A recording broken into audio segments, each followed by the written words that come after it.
Live from recording studios in St. Paul, Minnesota. It's AP Art History. It's late in the day. It's Sunday. It's time to get busy. All right, so we're going to go through Greek and Roman primarily art, but with some diversions along the way.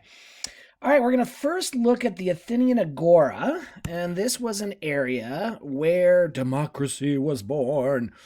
And so there's all sorts of temples. You probably know that, yes, it was democracy, but democracy just for the men who were well off. The poor and females, of course, were shut out. All kinds of things here. Temples, you got statues, so on and so forth. Okay, and this comes from about 600 BCE to 150, and what we're going to be talking about mostly with the Greeks, is going to be 500 down to the ones. Okay, let's keep going. All right, this is called an archaic sculpture. And remember I told you to remember that sculpture from Egypt where they had the 1 foot forward and hands clenched to the side?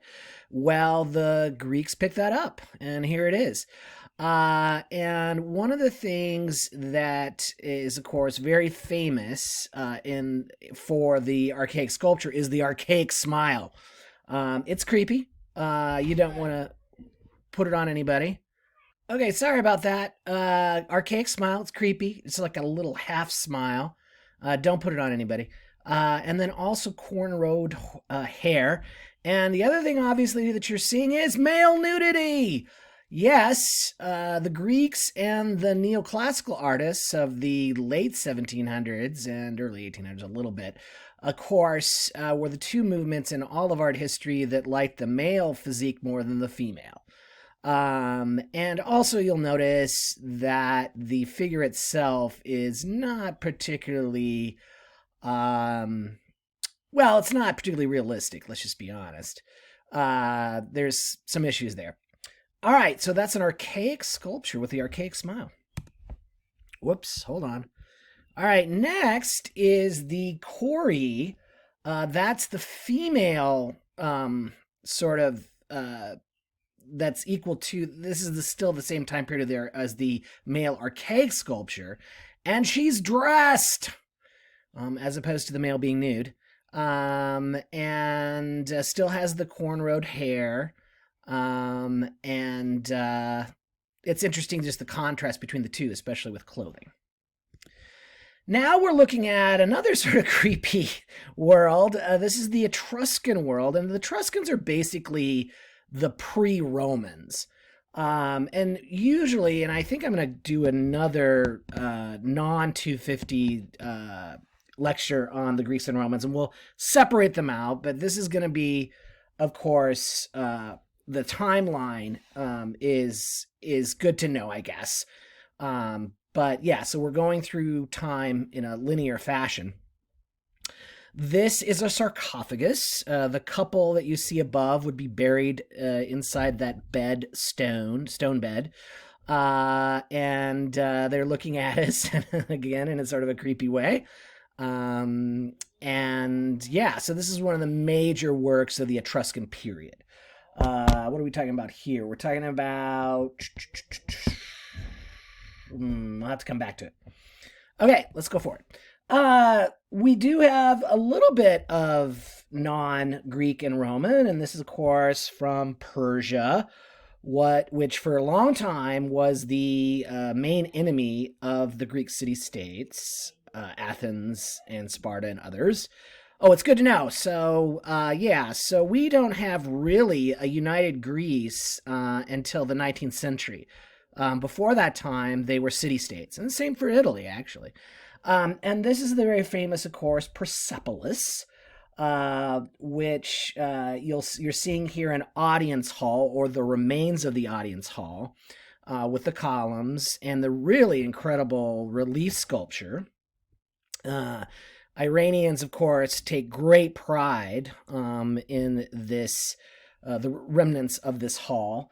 And here we're talking about between 510 and 500. So we got to go backwards, people, because we're kind of into, I guess, negative numbers if you want to do it on a sort of a mathematical way. So it goes backwards instead of with the Common Era, you would have like a date 500 to 510, right? So for before the Common Era, it's 510 to 500. It's a little weird, but you'll get used to it. Yeah, and then here's another look at it. I read just recently a great novel about a young Iranian American boy going back to Iran, and one of their big excursions was to go out and see Persepolis. There you have it. Okay, let's keep going. All right, so how do you know that this is an Etruscan temple?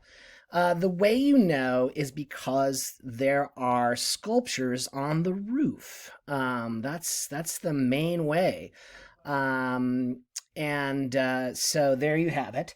And this is the Temple of Minerva. And yeah, so that's a good one. Okay, and then architectural plans, sometimes you'll see those on the national exam. So you've got a porch, which is what we're going to talk about when we talk about Roman temples. That the Greeks don't have temples. Temples. They don't have temples. I mean, they don't have porches. Sorry, the temples don't have porches. But you can see from the elevated look and then the side look that that's the case. All right, so this is a very famous Etruscan sculpture of Apollo.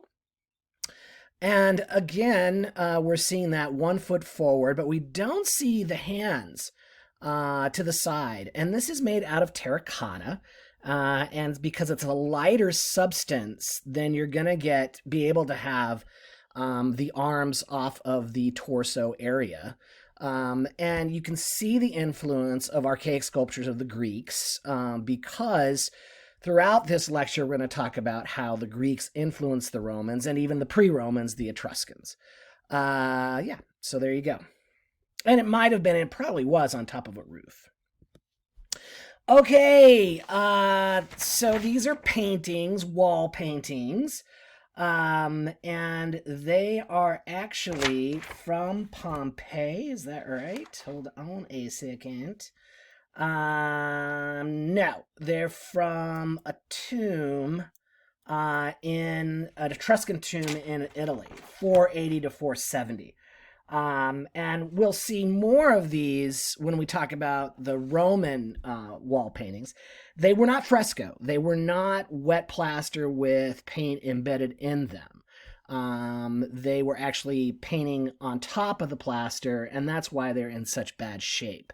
And there's 4 different periodizations of Roman paintings on walls, but I don't think you have to know that for the national exam. You used to have to, but I don't think you do anymore.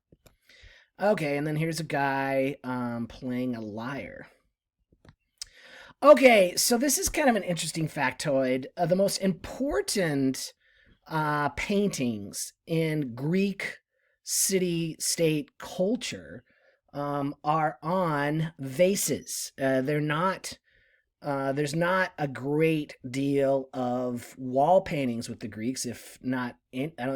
Well, generally we say there's not any, or there's none. Sorry.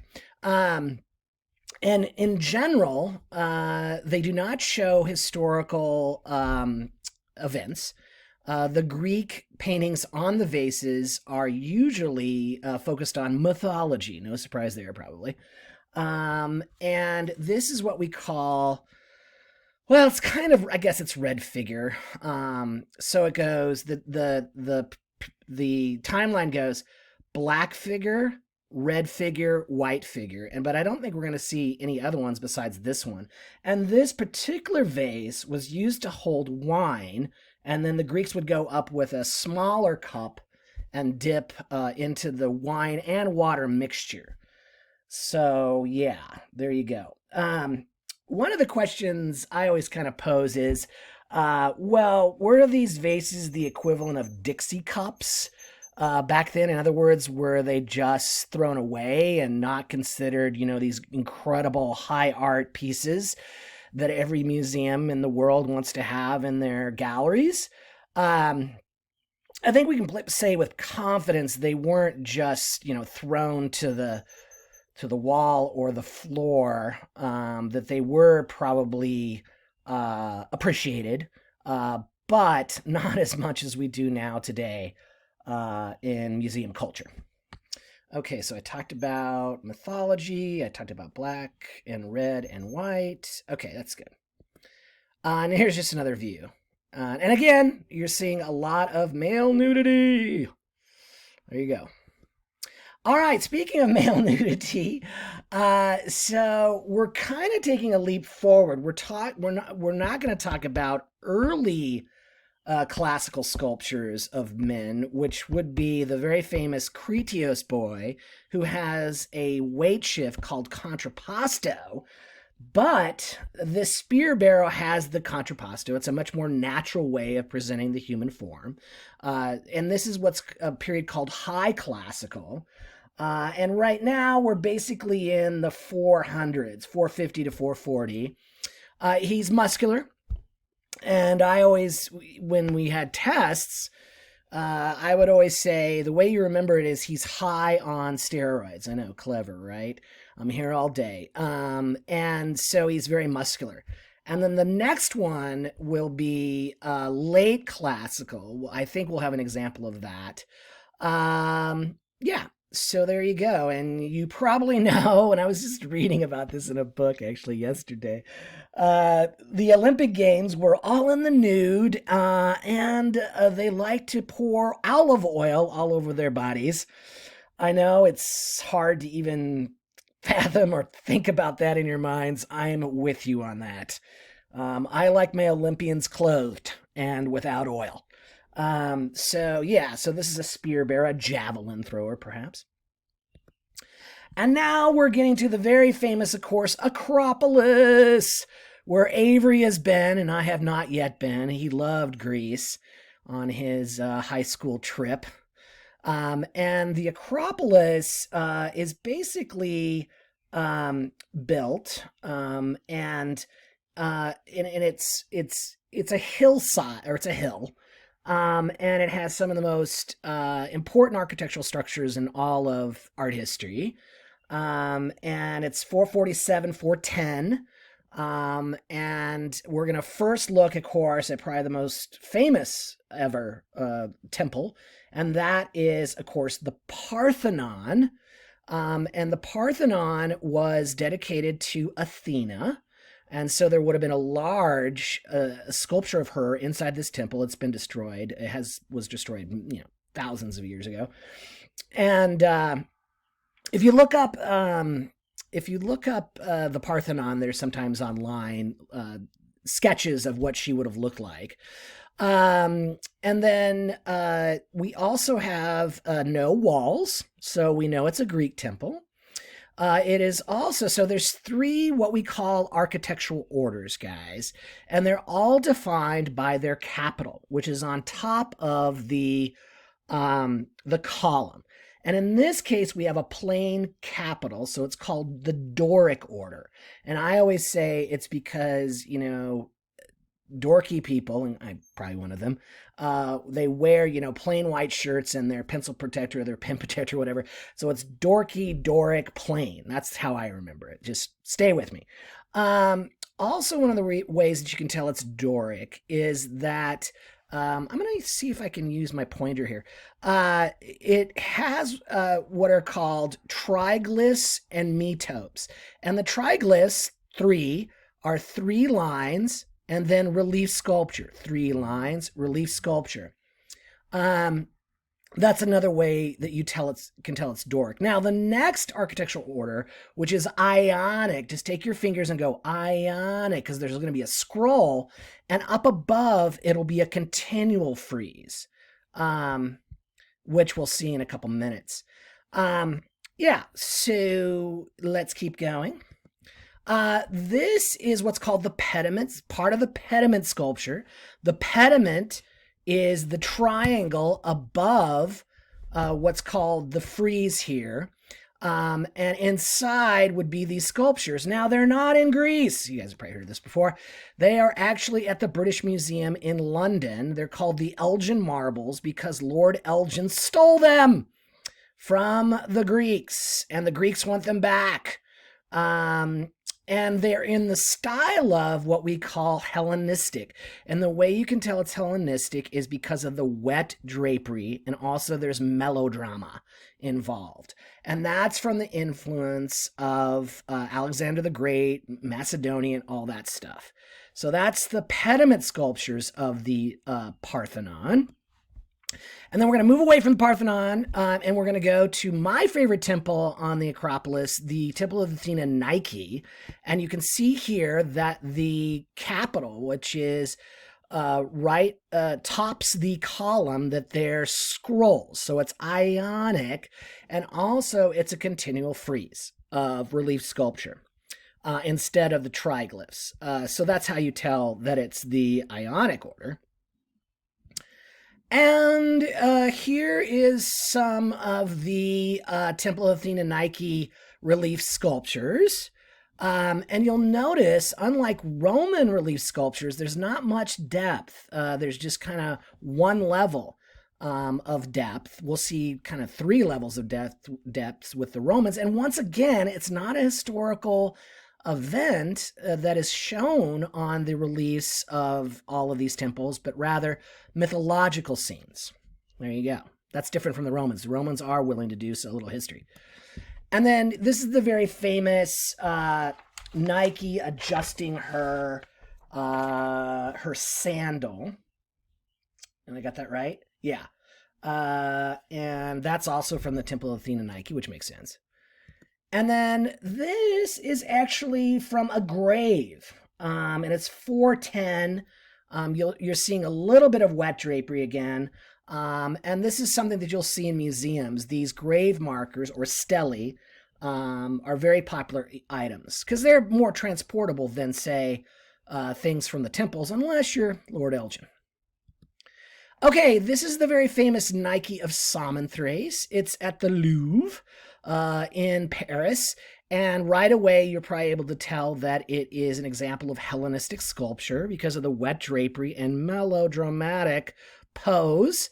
So why are the heads off from a lot of Greek sculptures? Because they're portable. Lump that baby off and put it in your suitcase. Not probably your suitcase. Your Indiana Jones chest, and take it back to your country, is the main reason. And then this sculpture is pretty incredible. I've seen it, hundreds of times, but I still think it's pretty cool. All right. Now we're going to Germany, and this is the Great Altar of Zeus in Athena, from Asia Minor. The Hellenistic world gets to present-day Turkey. And it's crazy, isn't it, that this whole thing is in a gallery in Germany. Talk about colonialism and the rape of countries and such. This is a good example, people. Now you'll notice it's Ionic up here with the scrolls. Okay, hold on a bit. Can you go close that door for me, please? Can you close that door for me? Thank you. All right, let's keep going. What are we looking at here? The Great House of Veti in Pompeii. Oh, this is cool. Okay, so now we're going full-blown into Roman domestic architecture. And this is from Pompeii, which is great because, well, it wasn't great for the Pompeians. Is that what they're called? Probably. Because obviously, and did you know it's not the lava that killed them? It was the dust cloud, the cloud of ash that suffocated them. Anyways, so they started to excavate Pompeii in the neoclassical period. We talked about that, late 1700s, early 1800s. And everything is in great shape because time kind of stood still, I guess you could say. Anyways, in a Roman house, you're going to have a large window up above, as you see here. And then my museum studies kids know that on the second level, they would put their art, and they called it a gallery. So that's the origin of the term gallery in an art museum. And yeah, so now we're going to look at some paintings. Here we go. If you're able to go to the Met, hopefully it opens in July. The Met has a couple of different rooms, period rooms that have Roman paintings. So unlike the Greeks, they actually painted their walls, as I've mentioned before. Okay, let's keep going. All right, this is kind of an interesting one. This is a mosaic from a house in Pompeii that shows Alexander the Great, and he's right here. The guy that's on the horse, the only guy really on his left. And this is a mosaic, and one of the most popular art forms, of course, with the Romans was to take little what's called tesserae, and put them together to make a mosaic. And it's really fascinating. As of late, like the last 10 years, in Israel and other areas of the Middle East, they've been uncovering these incredible floor mosaics from the Romans. Of course, were all over the Mediterranean, including that area. Roman Empire, oh yeah. All right. And then this is called the Seated Boxer, and now we're looking at back to Greece, and this is Hellenistic because it's fairly melodramatic, and there's just I am definitely going to do another Greek and Roman lecture because there's some other stuff that we're not going to see that's not part of the 250, in which it's awesome to behold the melodrama of some of these Hellenistic sculptures. And so this is the Seated Boxer. I don't really know why they picked this one. I wouldn't have picked it. And then here's an interesting little fact. The Romans at a time were very, very interested in realistic sculptures, showing all the wrinkles, showing the moles, all that kind of stuff. This is the head of a Roman patrician, Republican period. Now, let's talk about patricians. Patricians are people, usually male, who have they're elites in two areas, economically and militarily, and then they're also so they're rich. They have military abilities, and also they're from political families. Now, examples of patricians in American history, of course, would be the Roosevelts. I'd put the Roosevelts in there for sure. The Kennedys, that's a great example. They all got their wealth, of course, from cheating prohibition, but we won't get into that. And then I guess I would put the Bushes in there. Yeah, I have to.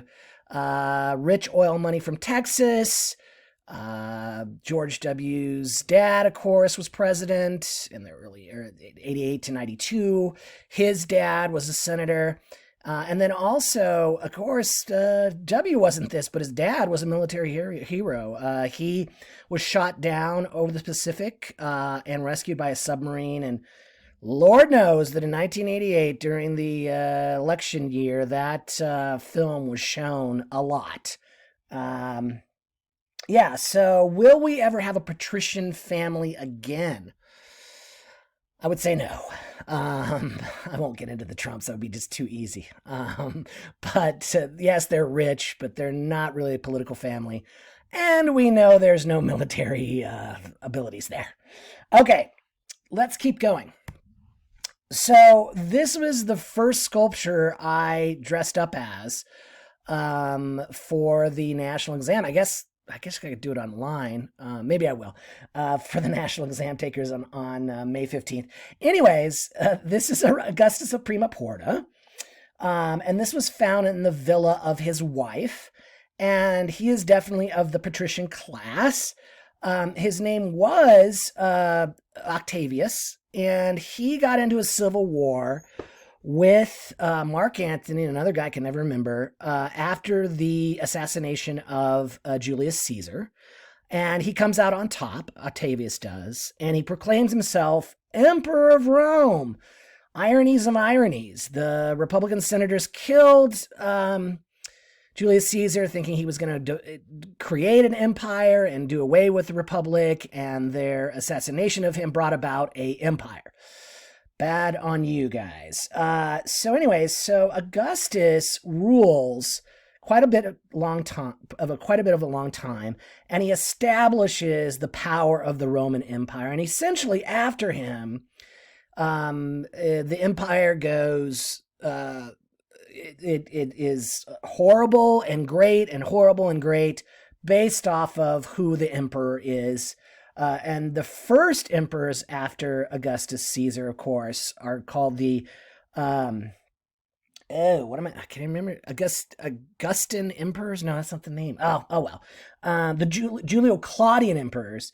Some of them were crazy, like Nero and others. But anyways, so Augustus Caesar, I think the most important thing is he establishes the power of the Roman Empire. And you can see that he's a military guy with his encrusted suit of armor. It's interesting. So all of the sculptures of Augustus show him as he is here. So they're all idealized. They all have him looking young. It was during the Republican period that you see the Romans showing the wrinkles and such. And then we go into this period in which the Roman emperor is consistently idealized. Okay, so there you go. The Colosseum, it's another thing Avery has seen before me on his trip. I'm not bitter, don't worry. So a couple of things. One, the Romans invented concrete. I don't know if you knew that. It's made up of, I'm not a great expert on concrete. It's made up of gravel, sand, and volcanic ash. And I think there's one more thing that makes concrete. Also, they invented the arch. Seems rather obvious, but they're the ones that invented it. And of course, you probably know, in the Colosseum, there were gladiators and the eating of Christians by lions. And up until, I just saw this date, I think it's 313, when Constantine has his soldiers war with the Christian cross, but it's really 390. I know that for sure, that date, because I just saw it a couple days ago. 390, the Roman Empire becomes the Holy Roman Empire, and Christianity becomes the empire's official religion, which, when, back in the early history of Christianity, people would have never thought that would happen, right? They were being killed for their faith. And so now the Colosseum is, in pretty bad sort of disrepair. Down below, you see all the rooms for the animals and the gladiators. There would have been a floor that would have covered that. And then the different levels have since, sort of gone away. But it's still apparently an awesome place to go see. Those Romans, they were incredible engineers. Let's just give them a thumbs up on that, at least. And here's a side view, so you can see the arches. I have this great documentary on how they would have textiles up above that would make a roof for the Colosseum, so the emperor didn't have to be in the sun. I don't know if that's still true. I don't know if it's true, but it was kind of a fun little thing, because it would talk about the creation of this thing. And it's interesting. I mean, football stadiums today and sports stadiums today are still planned very much like the Colosseum, right? Okay, there you go. And then this is the famous Forum of Trajan. So let's talk about the system of government with the Romans. It was a republic, and a republic is defined by when a person elects somebody to represent them in a governing body. And the governing body, of course, with the Romans was the Senate.